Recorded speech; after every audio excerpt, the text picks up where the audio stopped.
That does sound ominous. Doesn't it just? Cat and WPC Yvonne Collins approached the lane that led to Claypond Wood. Cat turned the police car into the tree-lined track, and a shiver of apprehension traced a cold finger down her spine. She looked at Yvonne.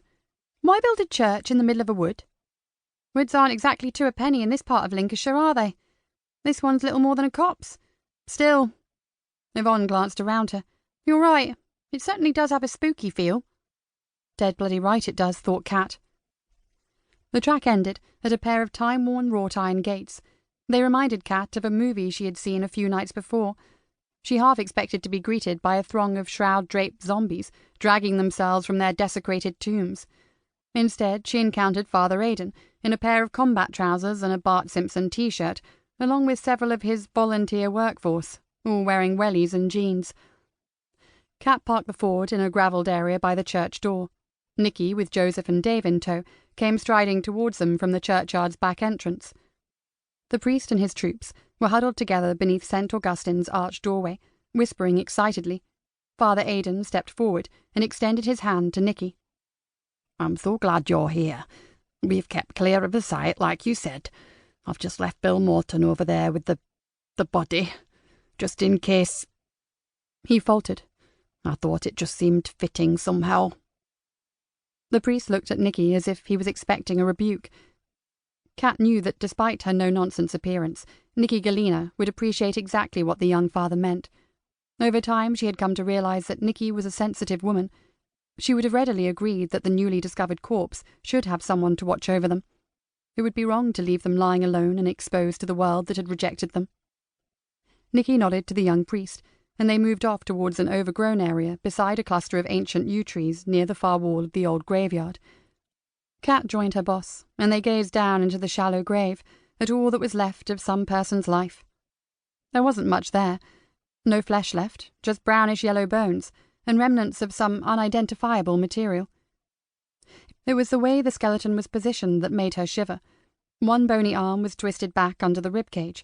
The skull was tilted up, jaws open in a perpetual silent scream. The fingers of both hands were clenched tightly into fists. Dear God in heaven. Dave swallowed and whispered, Sorry, Father, but no way is this a designated resting place. How come the bones are exposed like that? It looks more like some archaeological dig than a grave. The priest pointed to a rusty sheet of corrugated iron that lay to one side. Because of this, I suppose, and this heap of sacking. It had been laid over the body before the grave was filled in. We lifted the metal and the sacking and, well, this is what we found. He ran a hand through his hair and sighed. At least it was me and my curate James Woodall that found it, and not one of the youngsters. It was enough of a shock for us, but if it had been one of the volunteer kids, I'd never have forgiven myself. Joseph looked around the old burial ground. How long do you think it's been here? I have no idea, Sergeant. I've only been here for 2 years, but my curate has been around for 15, and he says that this ground has never been touched in all that time.